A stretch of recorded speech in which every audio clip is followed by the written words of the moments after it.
Hello. Hello. Anyone around here speak basketball?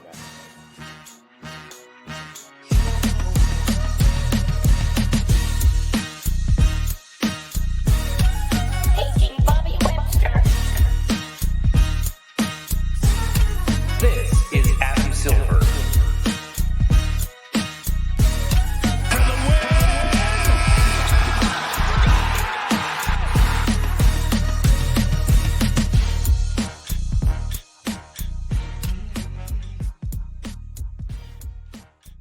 Vision 6-9. What's up, everybody? Welcome to the Confederacy of Dunks Basketball Podcast. I am your host, Freddie Rivas, here with the best producer in the world and the owner of a new computer. And I'm sure you're happy about the Leafs going basically all in, it seems. Maddie, yeah. How are you? What's up? I'm good, Fred. Thanks for asking. Yeah, I got the new computer. So hopefully this is the end of all the weird video glitches and things that have been going on so Just far. the beginning. So far, it's not, I can't even hear there's no fan turning on. It's beautiful. That's Can't great. hear anything. So yeah, it should be smooth riding and happy to get going here as we're in, the last 20 games or so, right? Hell yeah. Let's get right to it. We got we got two guests today. So we got two guests. Isn't that Holy crazy? shit. Cathryn, I'm gonna start with you. We don't need to have a this just happened. Actually, let me let the audience know as well. They probably know by now, but we have officially waived Juancho Hernan Gomez. And we have acquired via buyout Will Barton, who was bought out for the Washington Wizards earlier this year. He's coming in averaging just under 8 points, just under 20 minutes. He's a career 35% three-point shooter. This year, he was shooting 38% from three. So that seems to be the major reason we've acquired him. Another guard, veteran shooter, 32 as well. Let's just get our takes on that. Cathryn, how do you feel about adding Will Barton and getting rid of Bo? Yeah, I mean, I think, Juancho was a fan favorite, so we're definitely gonna miss him for sure. But I think looking at Barton's numbers, they're higher across the board. So pretty much. So it's definitely an upgrade. I mean, I want to see the Wizards now sign Juancho just to have a real, just to have a mini rivalry as we go into this final stretch here. I think we're seeing each other like 2 or 3 times. So, let's make it interesting, right? I like it. Wizards GM, Ted Leonsis, I think, or owner or whatever. You just heard it here. Cathryn. Yeah, he's definitely listening. Yeah, he listens to he's our biggest listener. Please sign Juancho. We want to have some bad vibes. We want to have some blood spill. I don't know. I mean, is Nick Nurse really going to play this guy, you think? Honestly, that is a frustratingly accurate question. I mean, I was just talking with a friend. I feel like there's so many different themes this year, but one of the biggest things is I think a bit of a disconnect from the front office to the coach. Back to the Tampa year, Nurse has kind of been alluding like, I don't have guys to play. And that means I will just play the guys I do trust, like, league leading minutes. One of the first times I've ever heard Masai sort of, it's not like a shot across the bow sort of thing, but in that presser shortly after the deadline, he did say that he wants to get some of his bench guys more minutes and that we're playing our starters too much. So you haven't really heard that sort of thing from Masai. I think he lets Nurse do his thing, but it's got to be frustrating to believe in people and draft people and have them not trusted by the head coach. So this is a direct acquisition. Will Barton, you'd expect he would play, and he's, I don't want to take all the points away, but the skills he brings to the table are, I think, the skills that the this Raptors team needs more than anything. Yeah, I think if he becomes like a decent 3-and-D guy for us, that's going to be huge. That alone will be huge if he's a decent 3-and-D guy. Yeah, totally. Just like just another person who can knock down shots and take shots with some reliability would be gigantic for the squad. Simon, where are you at with Will Barton and the acquisition? Well, I 100%. This is actually an acquisition I predicted a couple weeks ago. I said if we're going to get a buyout guy, this is kind of like the ideal buyout guy for us because we need a 3-point shooter. I even said, Juancho's probably the guy who has to go because just the way the contracts work out and the fact that he wasn't playing. I think Will Barton will play a little bit because he just very specifically, this is what we wanted at the deadline. When they went out and they got Jakob Poeltl, right? It was like, okay, where's the guard now to fix the shooting? And that's kind of exactly what Will Barton can provide. Now, that said, he's not known for being a particularly good defender. He's not having a particularly good year this year. So I can definitely see a situation where Nick Nurse kind of rolls him out for 4 games.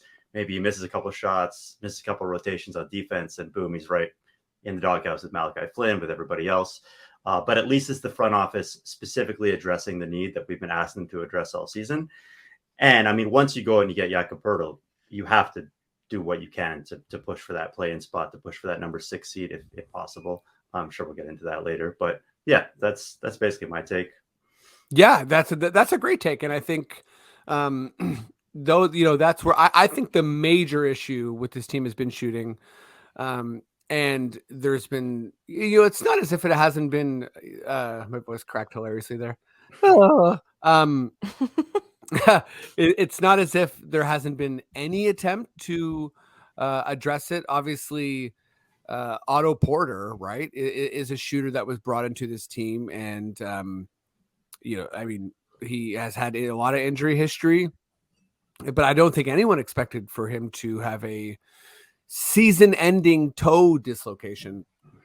But that's very mysterious, by the way. I mean, I don't really understand how that can knock you out for a whole season, but there's probably something going on there that we don't exactly know the whole story behind. Funny you say that. I clearly only talk about the Raptors, but I was having that conversation with a friend today. Shout out Dan Gallia. I was like, listen, this guy's missing like ACL, torn ACL time with this toe. And even he's also, sorry, it's not to interrupt, but he's also missed like most of the last 3 or 4 years. So it's not completely out of left field. Anyway. It is. Yeah. He's had a lot of hip issues and a lot of injury history. And I think, to the Warriors' credit, he played only half the games. They really kind of were delicate with him until they needed him in the playoffs. And he played a big role in the playoffs, most famously starting in the finals. But I do think that it's I mean, who knows? The toe is a big deal. The feet are a big deal for basketball players, and I mean, whatever. Well, I don't think you're wild to say that there's something, I don't know, something we don't know anyways. I mean 6 months is a long time. Like if it was a month, maybe I would understand it. But anyway, yeah, right.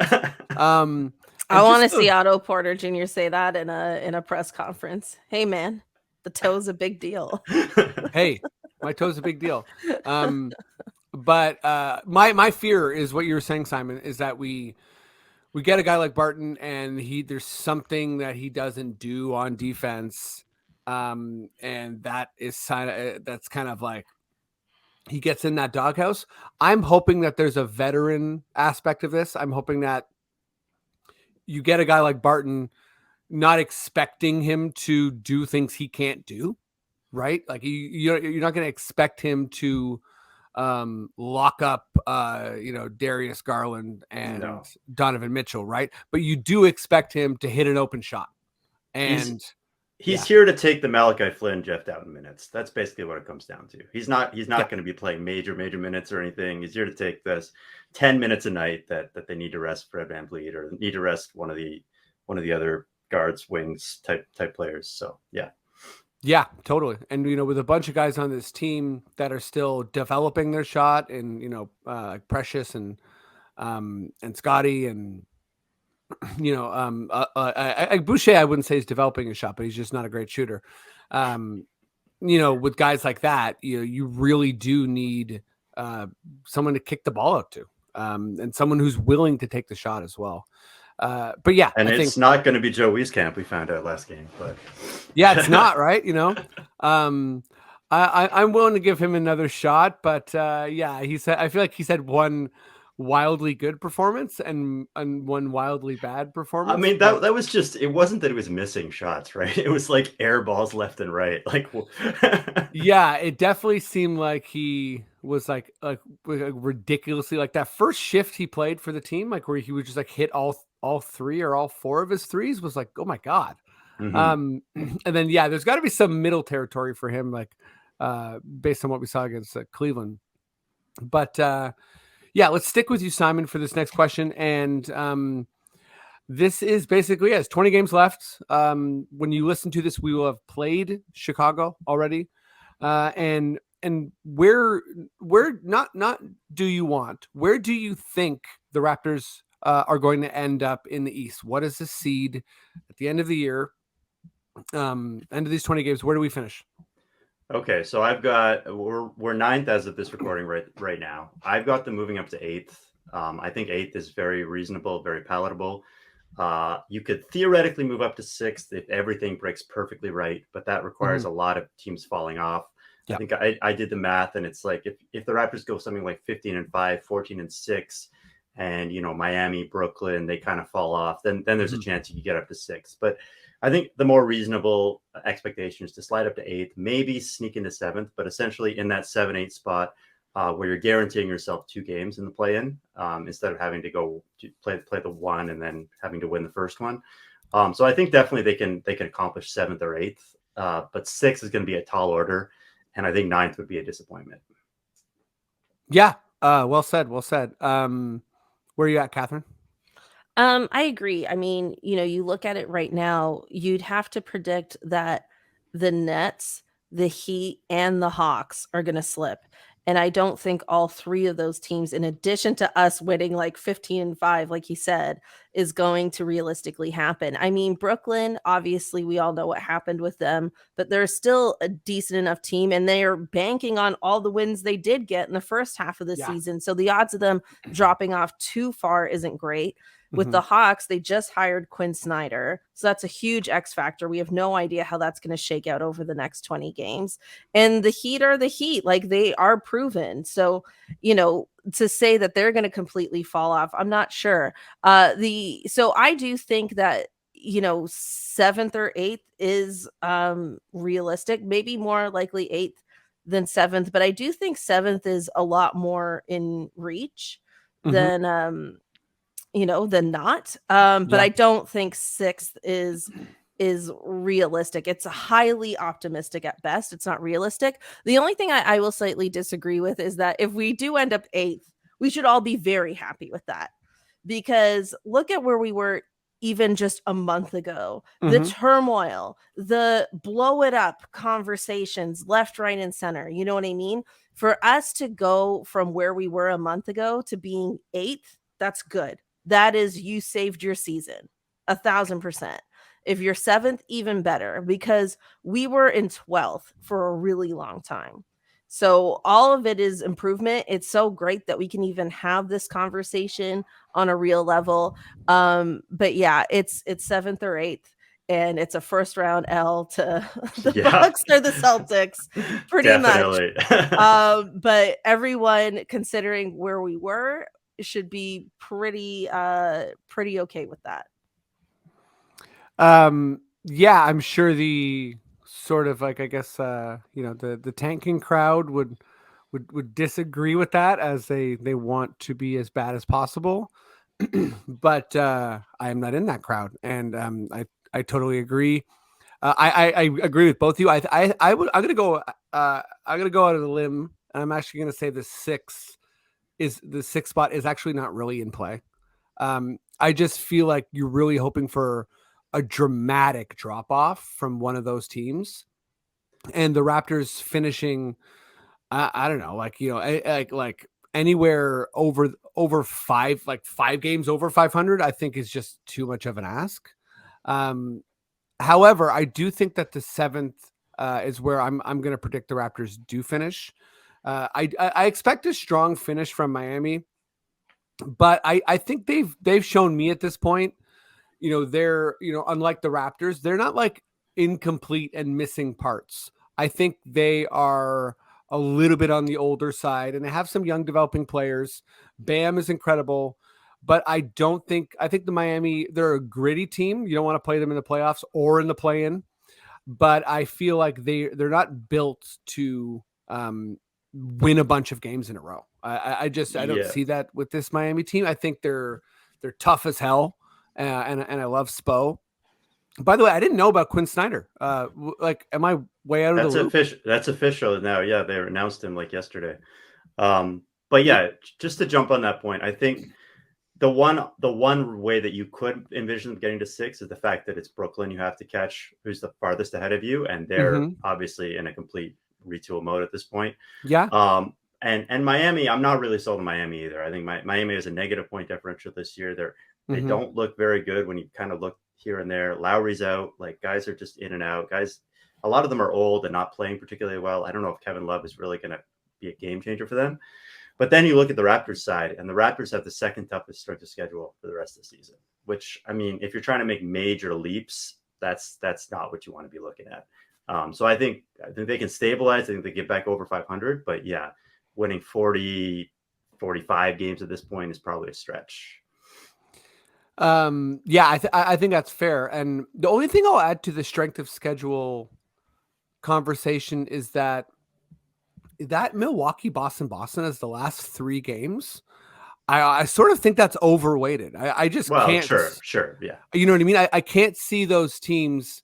Like, do you see Boston going all out? I think the last couple of games of the season will be, but I mean, it's overall calculation, right? So yeah, that's 20 fair, games. Fair. I mean, yeah, maybe there's 2 or 3 games that are overweighted in there, but that might bring you down to 10.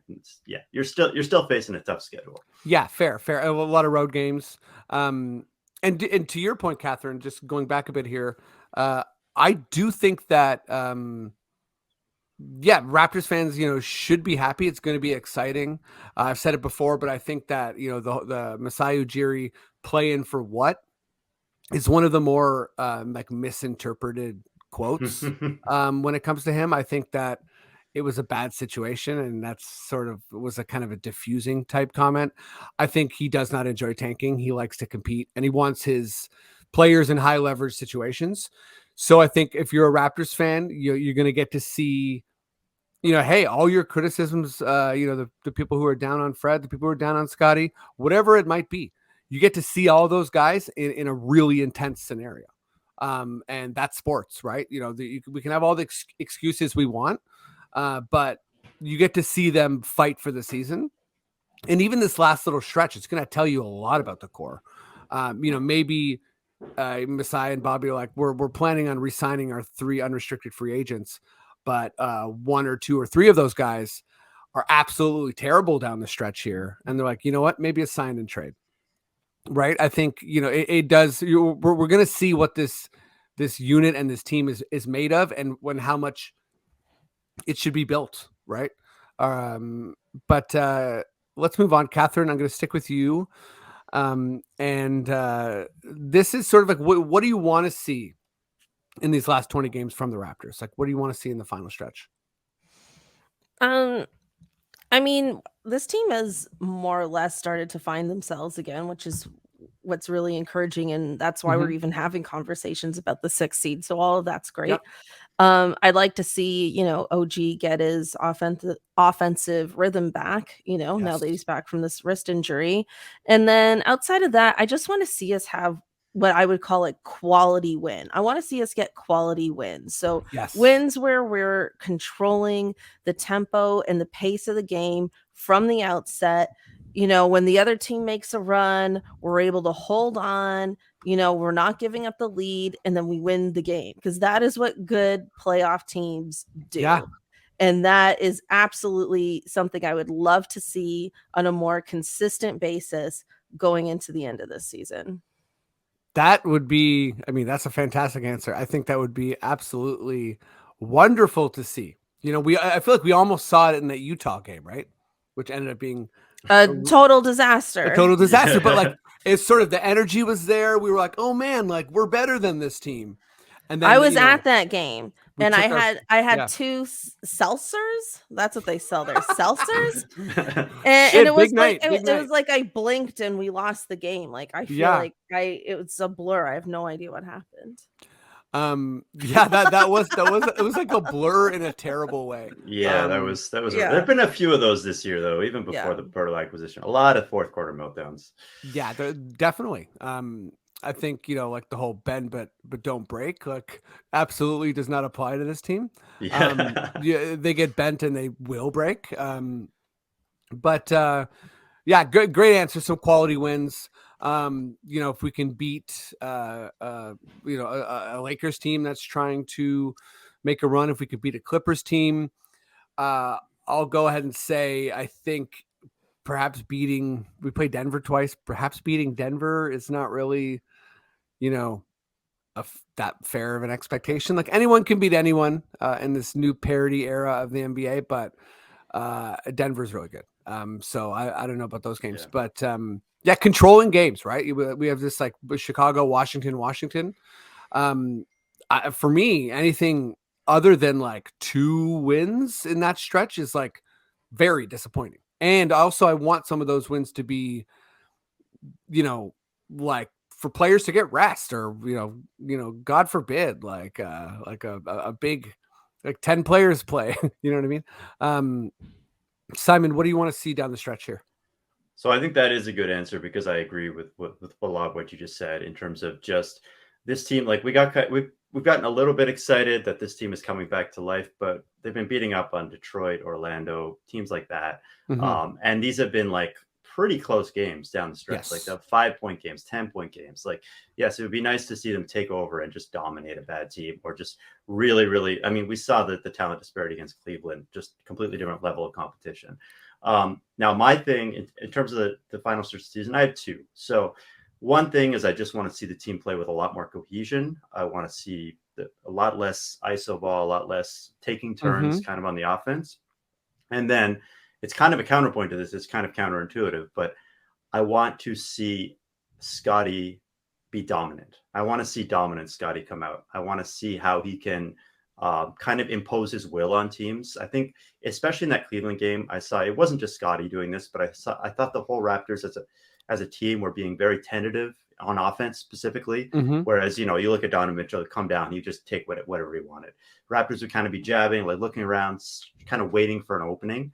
And I think Scotty is the one guy on this team you can project as being a guy who can force those openings open, you know, really, really kind of impose his will on the other team. So I want to see some growth in that area for Scotty going into next year, because in all honesty, like you said, it'd be great to get the 8th seed, 7th seed. We're going to get knocked out in the first round pretty quick. So I'm really interested in seeing how this core can come together going forward into next year. So I think that those are the 2 things I kind of want to see in terms of keeping this core together and having them grow together. Yeah, great point. And you know, I think I was saying on the pod last week, I predicted Scotty. Like the question was like, who's gonna have the best like you know, end to the season? And for me, it is Scotty. I think that it's set up for him to do so.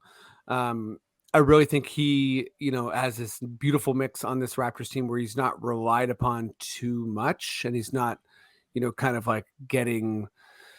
I mean, I think asking him to guard guards is not good, and he hasn't done a good job of that. But I feel like he can kind of get it back in other ways, and I think he will. I think he's really competitive, and the more competitive situations he's in, we're going to see that fourth quarter Scotty, hopefully for more than, you know, just a fourth quarter. He's also, you know, in some of these games, he started to show some of his defensive promise. Like I'm not out on him being a ridiculously good defender. I think so much of defense is about timing and understanding the game.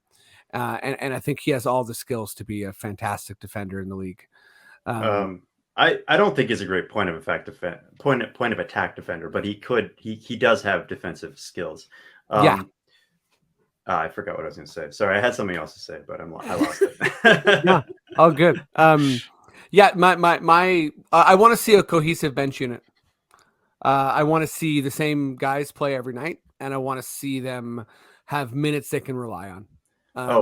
I know what it was. Sorry. Sure. The chemistry with Pirtle in particular, because I think Scotty, he was kind of playing the center role earlier in the season. Mm-hmm. And now that we've kind of seen Pirtle slide into the lineup, and then Van Vliet's been out, so he's been kind of sliding back to point guard. Now, when Van Vliet comes back and Pirtle's in the lineup, he has to figure out who he is, what he is. And that will also be an impact how he can do what I'm saying, impose his will on other teams, really take control of games.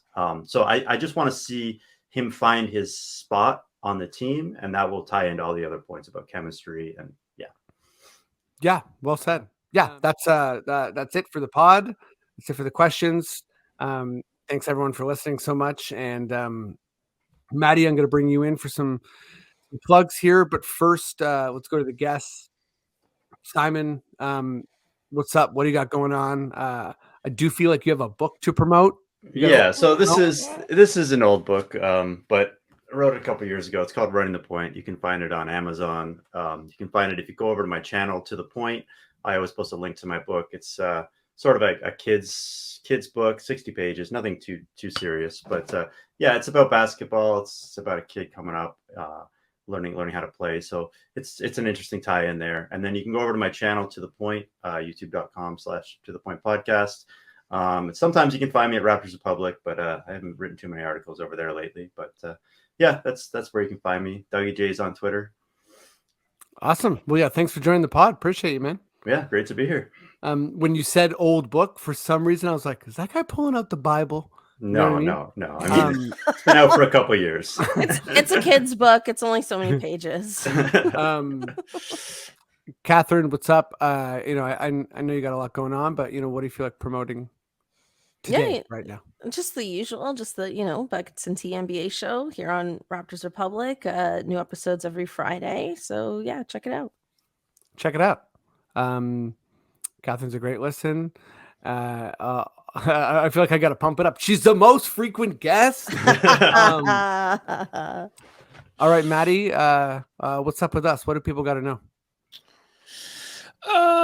Just make sure to go to raptorsrepublic.com. If you watch the clips that we put up on YouTube, please go over to your favorite podcatcher and listen to the full episode, and rate and subscribe there if you can. And as well with the YouTube, please comment and like. We appreciate all that stuff. And just Raptors Republic. They got the paywall. Please try and buy into that so you can read some of the great articles like that Simon does from time to time. And I guess that's pretty much it, Fred. Right on. Well, again, thanks everyone for listening and supporting, and support us in whatever way you can. We really, really do appreciate that. And Maddie, if you feel like we're done and we're good to go, please just give me those words I love so much. Okay. Listen to full episodes of the Confederacy of Dunks only on the Rapcast.